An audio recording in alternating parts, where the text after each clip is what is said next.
శ్రీమాత్రే నమ. జయ గురు దత్తాత్రేయ నమ. ఈ వీడియోలో మనం వృషభ రాశి వారికి 25వ తారీఖు ఫిబ్రవరి నుండి 2వ తారీఖు మార్చి మధ్యలో జరగబోయే వార ఫలాలు వృషభ రాశి వారికి ఏ విధంగా ఉంటాయి అన్న విషయాన్ని మనం ఈ వీడియోలో పరిశీలిద్దాం. ముఖ్యంగా వృషభ రాశి వారికి ఈ వార ప్రారంభంలో ఒక 5 గ్రహాలు భాగ్యస్థానం మరియు రాజ్యస్థానంలో సంచరించడం జరుగుతుంది.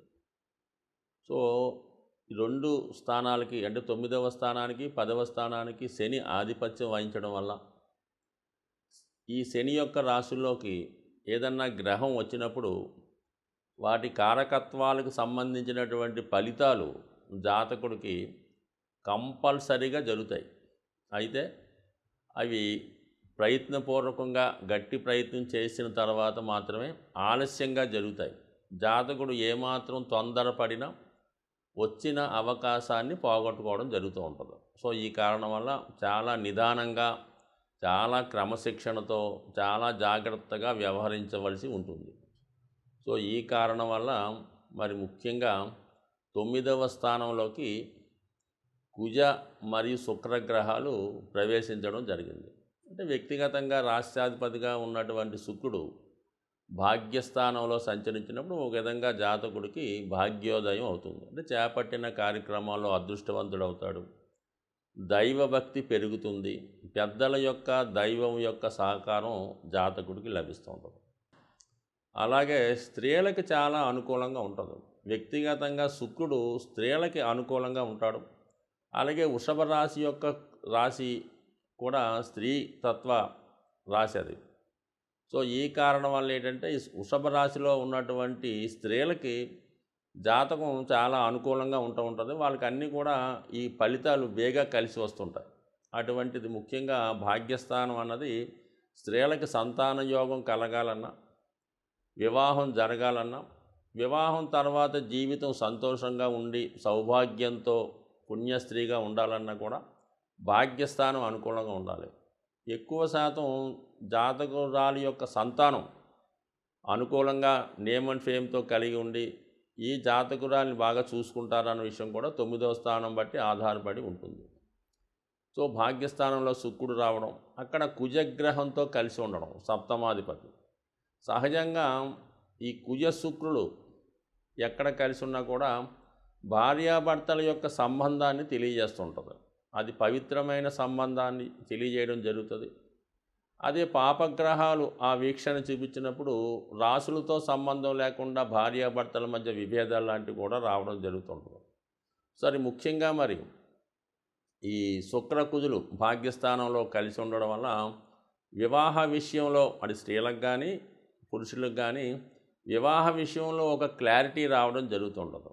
ఆల్రెడీ మీరు సంబంధాల అన్వేషణలో ఉంటే ఈ సమయంలో ఒక సంబంధం మీకు నిశ్చయమై ఉంటే అంటే వారికి ఇంకా చెప్పబోతుంటారు డిసిషన్. మీరు ఒక సంబంధం సెలెక్ట్ చేసుకున్నారు, ఆల్రెడీ పెళ్లి చూపులు జరిగినాయి, ఇంకా వాళ్ళు చెప్పుదామని అంటారు, మీరు ఎదురు చూస్తూ ఉంటారు.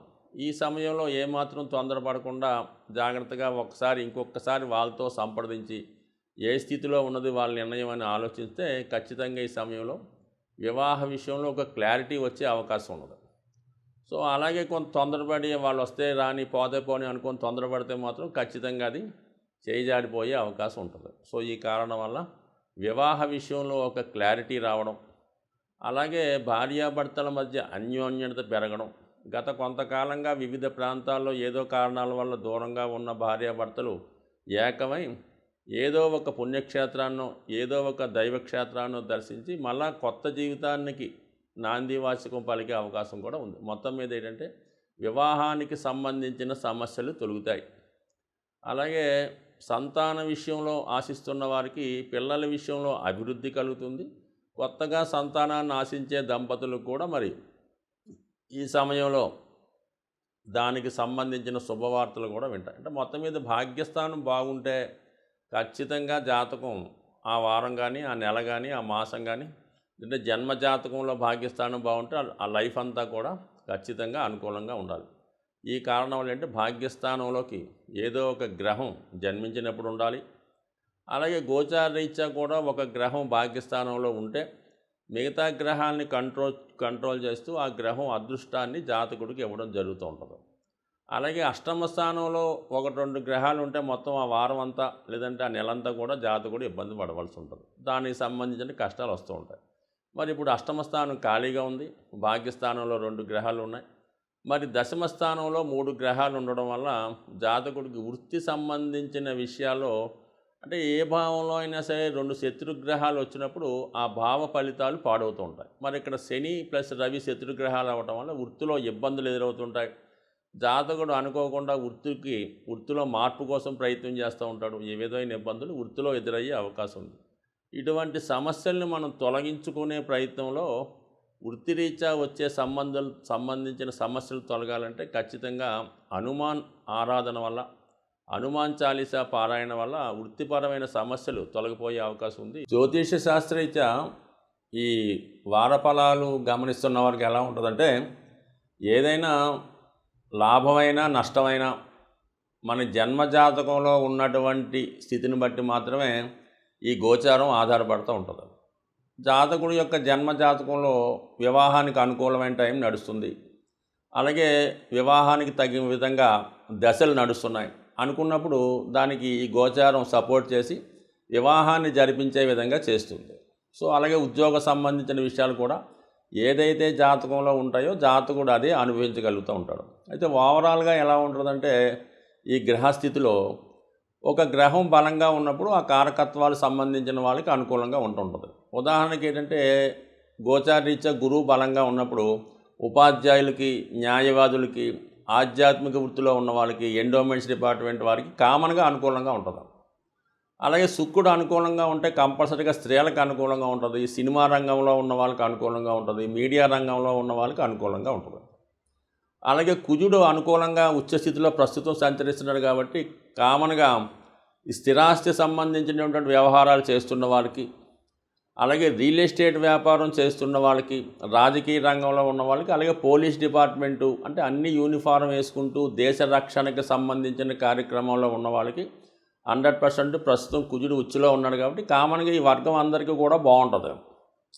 శని భగవానుడు కూడా ఒక విధంగా స్వక్షేత్రంలో ఉన్నాడు. అంటే కొన్ని రాశులకి ఇబ్బంది పెట్టినా వ్యక్తిగతంగా శని బలవంతుడై ఉన్నాడు కాబట్టి ఇండస్ట్రీస్ అన్నీ చాలా అనుకూలంగా ఉంటాయి. సో అలాగే ఏంటంటే ఎవరైతే కష్టపడి జీవితంలో పనిచేస్తుంటారో వాళ్ళకి డెవలప్మెంట్ అనుకూలంగా ఉంటుంది. ఒక విధంగా పని కొట్టే సోమరిపోతులకు ఖచ్చితంగా ఇబ్బంది పడుతూ ఉంటుంది. సో మరి రాహు ఇప్పుడు ఖచ్చితంగా బలంగా ఉన్నాడు మీనరాశిలో, అంటే 12వ స్థానంలో రాహు ఉన్నాడు కాబట్టి విదేశంలో ఎవరైతే ఉంటారో, విదేశంలో సాఫ్ట్వేర్ రంగం ఏ రంగంలో అయినా సరే మనం వాళ్ళ కుటుంబానికి దూరంగా విదేశాల్లో వృత్తి చేస్తున్న వారికి, సాఫ్ట్వేర్ రంగం వారికి, సినిమా రంగం వారికి, అంటే రాహు ముసుగు మాట మారువేషం లాంటి వాడు. అందుకని ఏంటంటే సినిమా నటులు, సాఫ్ట్వేర్ రంగంలో ఉన్నవాళ్ళు, అంటే కంప్యూటర్ ముందు కూర్చుని పనిచేస్తున్న ప్రతి వాళ్ళు, అలాగే ఇప్పుడు యానిమేషన్ సంబంధించినవి, అలాగే ఉన్నవి లేని ఉన్నట్టు చెప్పే మాయాజాలం చేస్తున్న వారికి కూడా ఈ రాహు అనుకూలించే ఉంటాడు. అంటే సాధారణంగా ఏంటంటే జాతకుడి మీద అతని వ్యక్తిగతంగా అతని రాశి లగ్న ప్రభావమే కాకుండా గ్రహాల యొక్క స్థితి, వాటి యొక్క బలాన్ని బట్టి అనుకూలంగా ఉంటుంది. ఉదాహరణగా రాజకీయ రంగంలో ఉంటాడు, రవి వీక్గా ఉన్నప్పుడు వాడు సరిగ్గా ప్రజలకు సమాధానం చెప్పలేకపోతుంటాడు, ఇబ్బంది పడుతుంటాడు. సో అలాగే పోలీస్ డిపార్ట్మెంట్ వాడు ఉన్నప్పుడు ఆ కుజుడు బలంగా ఉన్నప్పుడు ఎన్కౌంటర్ చేసి పారేస్తుంటాడు, వచ్చిన ప్రతి వాడిని చితకొట్టి పారేస్తుంటాడు. ఈ విధంగా గ్రహాల స్థితి అందరి మీద ప్రభావం ఉంటుంది. పర్టికులర్గా కొన్ని రాశులకి వాటి స్థితిని బట్టి ఉంటుంది. బట్ ఏదైనా గ్రహాలని జాతకుడు తన యొక్క కార్యసాధన ద్వారా, తన యొక్క పనిచేసే విధానం వల్ల, దైవ ప్రార్థన వల్ల, తన క్రియ వల్ల, చర్యల వల్ల, బాధ్యతల వల్ల ప్రతి గ్రహాన్ని జాతకుడు తనకు అనుకూలంగా మార్చుకొని విజయవంతంగా తన యొక్క జీవితాన్ని చక్కదిద్దుకోవడానికే ఈ జ్యోతిష శాస్త్రం ఉపయోగపడుతుంది. జ్యోతిష్యాన్ని నమ్మినవాడు ఎవడు కూడా పాడవడు, నమ్మని వాడు కూడా ఏమీ ఇబ్బంది లేదు. నమ్మితే నమ్మినంత, నమ్మకపోతే ఒక నమస్కారం, స్వస్తి.